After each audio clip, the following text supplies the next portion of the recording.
Thank you very much, ladies and gentlemen, and welcome to the Richard Nixon Presidential Library on this warm, sunny, beautiful day. Now, we can say that because the sun's out now outside. We were going to give you a 2-minute warning and move everyone out, but because it is much more special and majestic out there. But rain or shine, we're proud to host this special commemoration every year. Today, we mark and celebrate the 105th anniversary of President Nixon's birth right here in the house that his father built. And we're honored to be joined by members of our armed forces representing the President of the United States and by a number of Richard Nixon Foundation board members, by representatives from the National Archives leadership, by many treasured and special friends and honored guests, and of course, you, ladies and gentlemen. I'd like to begin by welcoming the Orange High School Marine Junior ROTC Cadet Sideboys.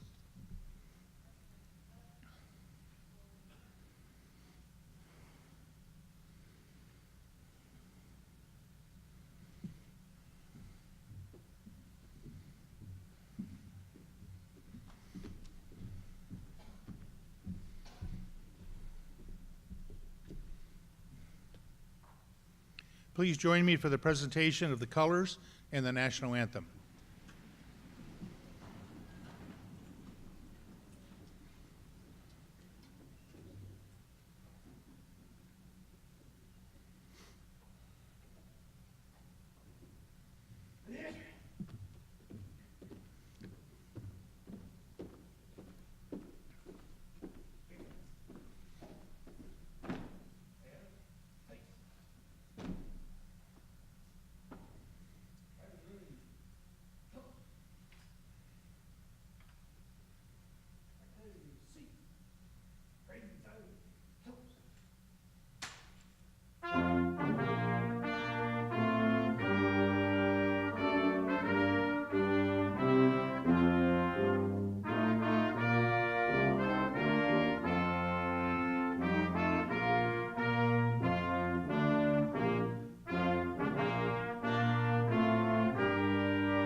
Thank you to the 1st Marine Division Honor Guard and the Navy Band Southwest for beginning our program. Please welcome Naval Chaplain Terry Gordon for the invocation.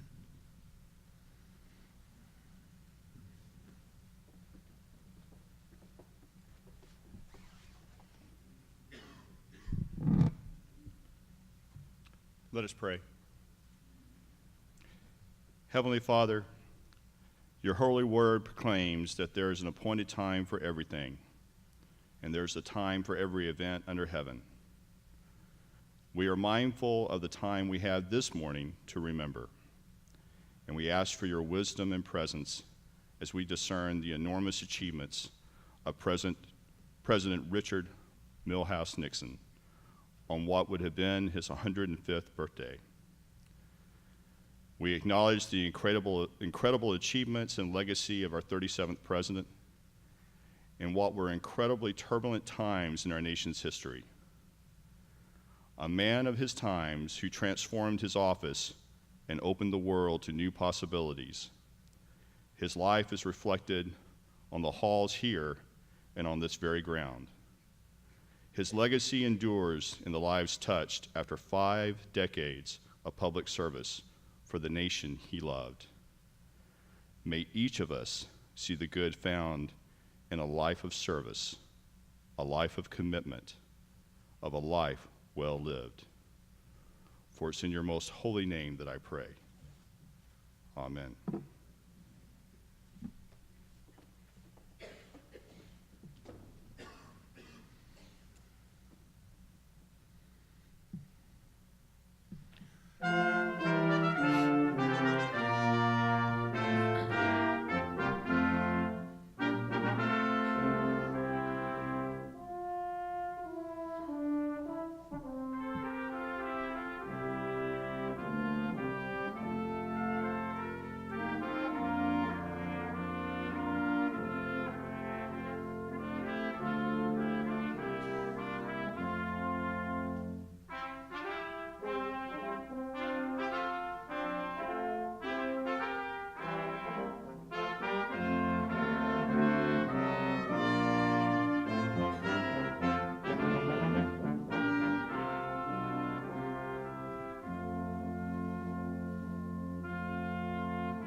Please be seated.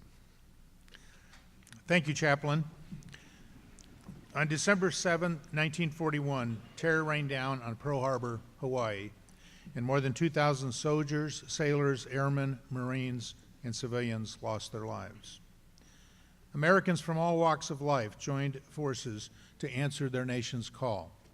Richard Nixon, who was then a young lawyer in Whittier, was one of those young Americans. Although he was entitled to deferments as a birthright Quaker and a married man, Richard Nixon felt it was his duty to serve. He enlisted in the Navy and was commissioned a line officer in June of 1942. This newly minted naval officer's first assignment was to a naval air station in Ottumwa, Iowa, about as far from an ocean as you can be in America. It was also far from the fighting. And Lieutenant Nixon felt the need not only to serve, but to serve in harm's way. His application for a battle station assignment was finally approved, and he went to the South Pacific as the officer in charge of the South Pacific Combat Air Transport Command at Guadalcanal and later at Green Island, where he supervised C-47 cargo operations until June of 1944. Lieutenant Nixon left active duty and joined the U.S. Naval Reserve in 1946, from which he retired in 1966 at the age of 53, having served as a U.S. congressman, a senator, and vice president of the United States.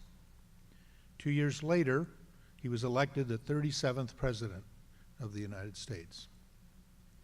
As president, Richard Nixon identified with the men and women of the U.S. Armed Forces and supported them unquestionably, wholly, and completely as their commander-in-chief. He phased out and eliminated national conscription, and he brought the Vietnam War to an honorable end. Today, on the occasion of the 105th anniversary of his birth, in that humble white farmhouse only steps from where we are now. We honor his service to his country. His, it can truly be said, was a life of duty and service fully lived.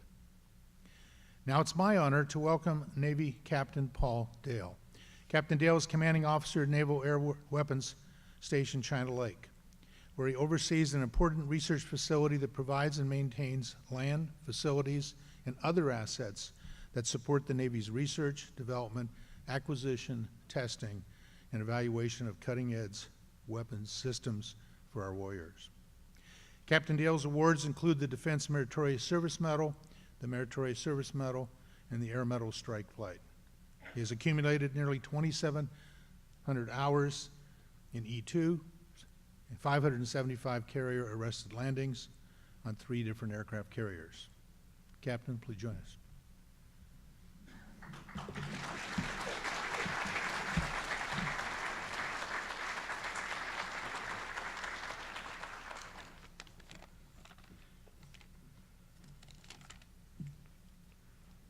Well, greetings.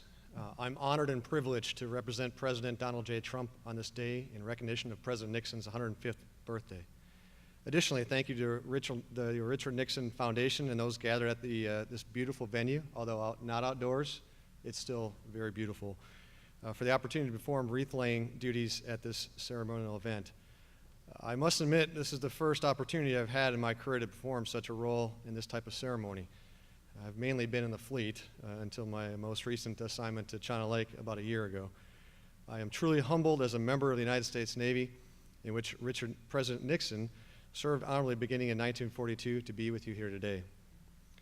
Please join me in a round of applause for the Honor Guard and the Navy Band for performing their duties in a very precise manner this morning.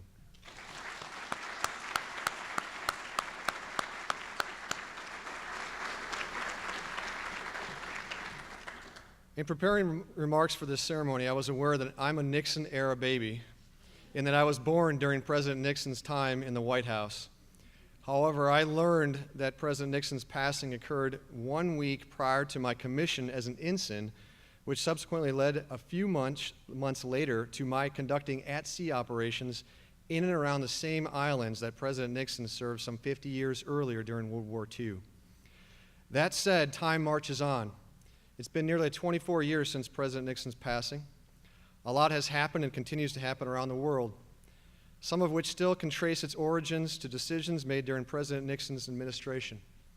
Additionally, each day brings with it challenges to include an abundance of hustle and bustle. A pause, then. That's what this wreath-laying ceremony provides to those in attendance today. A pause from the deluge of daily activity. A pause to reflect and to remember a man who served the United States of America and its citizenry as an officer in the United States Navy, a U.S. congressman, a U.S. senator, vice president, and president, and post-presidency, a litany of capacities benefiting the common good, including author and elder statesman. We all know and much is written about and talked about regarding President Nixon's tremendous accomplishments throughout approximately 32 years of public service. But what struck me most and generated a connection in reading about President Nixon's life is his earning a scholarship in 1934 and corresponding attendance of and graduation from Duke University Law School. Reflect for a moment. The decision to uproot himself from humble and hardworking Southern California origins to pursue his hopes and dreams on the other side of the continent was remarkably courageous, particularly in light that it occurred at arguably one of the worst years of the Great Depression, as the world's economy hit rock bottom and before the age of modern amenities, such as commercial jet aircraft travel, readily available and reasonably priced long-distance phone calls, and the internet, and etc. He likely did not know a single person upon arriving in North Carolina, had no or very little limited opportunity to visit with family, yet he thrived within what was certainly a very rigorous academic and social environment. His time at law school perhaps is not as noteworthy in the annals of world history given his later accomplishments. Nevertheless, we all start someplace, and his doing what he did in his formative years in terms of education at a location on the opposite side of the country must have in some ways set the stage for future success. As such, fast forward to today's ceremony. We impart our gratitude to a man who demonstrated courage from an early age and went on to unquestionably better shape and make a positive influence in the world around us. In closing, thank you, ladies and gentlemen, for sharing this special occasion in which we remember a remarkable human being. Please have a wonderful and blessed remainder of your day. Thank you.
That's pretty special. Maybe another round of applause. What do you think?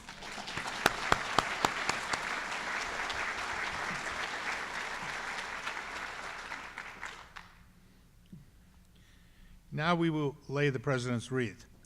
Ordinarily, this solemn annual ceremony is held at the President Nixon's memorial site on the grounds. Today, considering the weather, we're here, but we're doing the next best thing.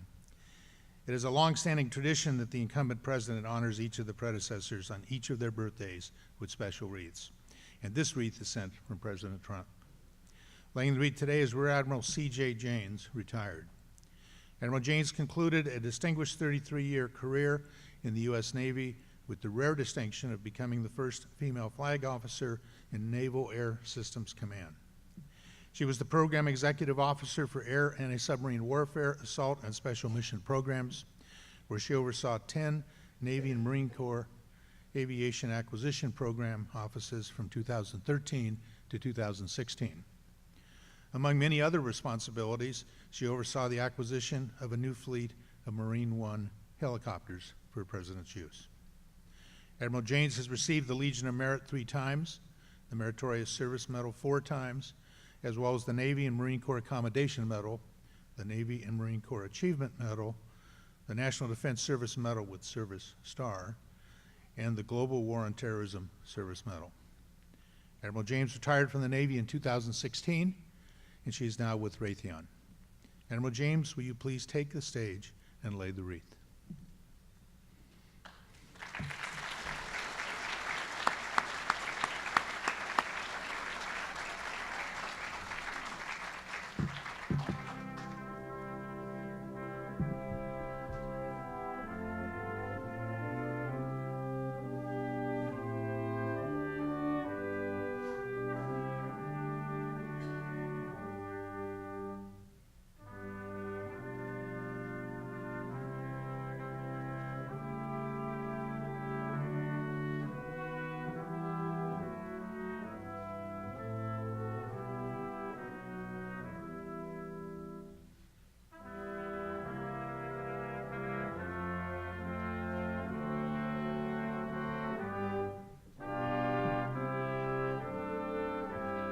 Thank you so much.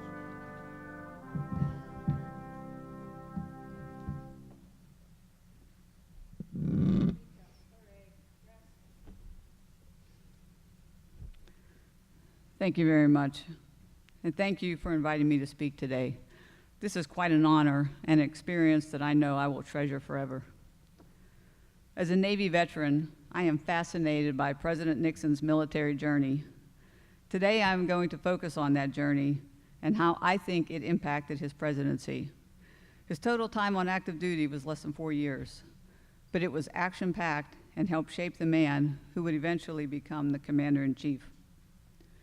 Richard Nixon, an established lawyer, arrived at Quintet, Rhode Island in August of 1942 for aviation indoctrination training.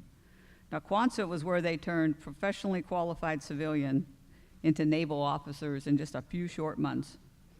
And because he was an attorney, he skipped the ensign rank and started his service as a Lieutenant JG, which I can assure you every ensign out there would like to have happen.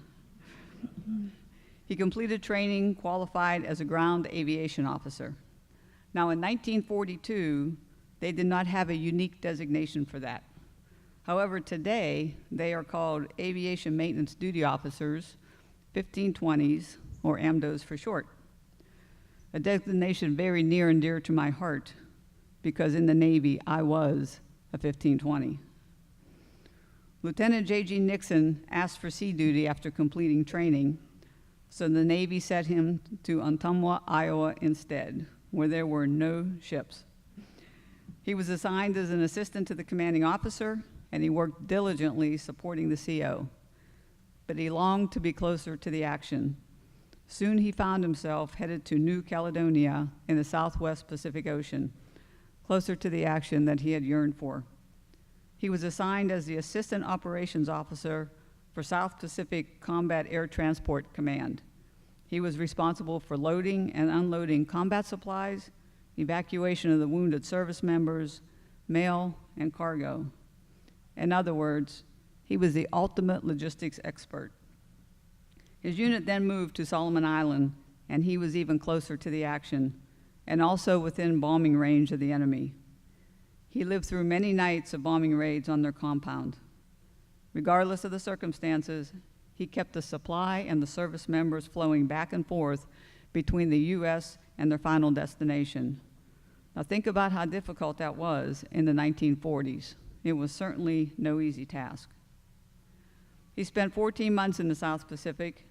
His off-duty hours were spent reading anything he could get his hands on: detective stories, magazines, newspapers, the Bible. He was always taking notes and collecting the facts. He was a continuous learner in every sense. He also wrote to his loving wife, Pat, every single day, numbering the letters to keep things orderly, and she returned the favor and did the same. He returned to the States and finished his time in the Navy as a lieutenant commander working out of the Pentagon as a legal officer negotiating contract termination arrangements. So what did the Navy teach Richard Nixon in 4 short years on active duty? Well, he learned how to drink coffee.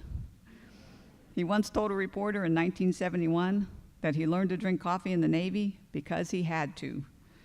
And I can tell you all those of us in uniform understand that very much. He was also able to hone his card-playing skills. He became an excellent poker player and taught himself discipline, patience, and restraint. He expanded his intellectual abilities through his research and dedicated hours of reading. And most importantly, he acquired valuable leadership skills and was exposed to diversity like never before. He realized that to truly lead sailors, you had to get to know them and understand them. They came from all walks of life, from all areas of the country. He learned how to relate. He learned how to communicate. He lived, ate, and worked side by side. And as a result, they loved working with him. His sailors supported him, and they had his back. This rapport between the naval officer and the sailors set the stage for his relationship with blue-collar America, which was vitally important for his rise to the presidency. As the president, the citizens were now his sailors, and he would get to know them in the same manner. President Nixon could relate and communicate. Maybe this is where the silent majority started, those who adored him and supported him through it all. His acceptance of diversity was a major factor in his fight for women's rights and equality. He was well prepared to take those steps as president, and just possibly his compassion for people from all backgrounds may have played a major role in his success with China. Now, with all his successes as president, the one that was the most complicated to solve was getting the United States out of the Vietnam War. Who better qualified than a former Navy logistician? Did he apply some of his learned skills while strategizing an exit? Did he influence the military leaders? I think so, and I believe so. One of the best perks of being president is the honor to fly in the safest helicopter in the world. The presidential helicopter, or Marine One, as it is called when the president is on board. The Army at one time shared this mission, and it would be called Army One at that time. But eventually the Marines took over completely, and now it is always Marine One. The helicopter that sits on the grounds is a VH-3A, was built in 1960 and purchased for $1 million. That translates to $8.2 million in calendar year 2016 dollars. That particular helicopter flew 180 presidential lift missions, including the summit with Egyptian President Anwar Sadat in 1974. It was also the helicopter that took President Nixon and Pat on their final flight off the South Lawn, piloted by Lieutenant Colonel Gene Boyer. The aircraft retired from presidential service in 1976 and was used for Secret Service training for a period of time, then put in storage. It was resurrected in 2006 and brought to its current location. There is another Nixon-era helicopter that is still in service today, and it flies and is used as a test platform for modern communication systems. That aircraft is 57 years old. Marine One has a no-fail mission. It must be ready to fly at all times, and in order to accomplish that, it takes a fleet of 21 helicopters and a squadron of dedicated men and women paying meticulous attention to each aircraft. Whenever you see one, you usually see 3 or 4. The White House staff, the Secret Service, and the media all travel in the accompanying airplanes. If the president is traveling long distance and needs a helicopter at the other end of his trip, additional helicopters are transported in cargo planes and staged at the receiving end before the president arrives. It is all a complicated and finely tuned dance that is executed for every trip. And President Nixon was always in good hands while he was on Marine One. Today, the VH-3D carries the current president, and it isn't much different than the VH-3A that is parked here today, other than some upgraded communication and navigation systems. Beginning in 2021, the current aircraft will be replaced by the VH-92A, a more modern helicopter with greater capability supporting communication and transportation requirements of the president as the chief executive and commander-in-chief. And once again, there will be a fleet of 21 aircraft to perform the mission. Thank you for attending President Nixon's 105th birthday remembrance. It was my honor and privilege to speak to you today. May you all enjoy fair winds and following seas. Thank you.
Captain Dale, Admiral Jaynes, thank you very much for the moving remarks. They were terrific and really represented the 37th President very well. So I'm going to give you another round of applause for those.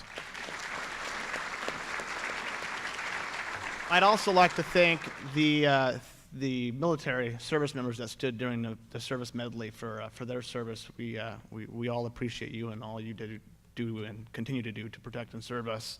So thanks to them.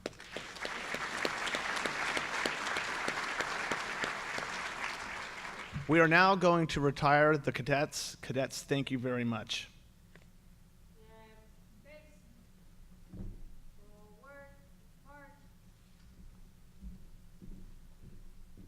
I think they deserve a round of applause too. They did a great job.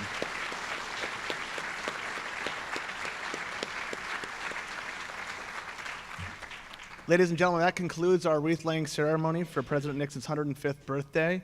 Please join us at 1 p.m. where we will have the annual Richard Nixon Legacy Lecture in the East Room with Bruce Hershenson.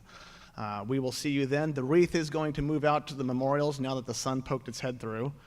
So thank you very much. We'll see you at 1 o'clock in the East Room. Bye-bye.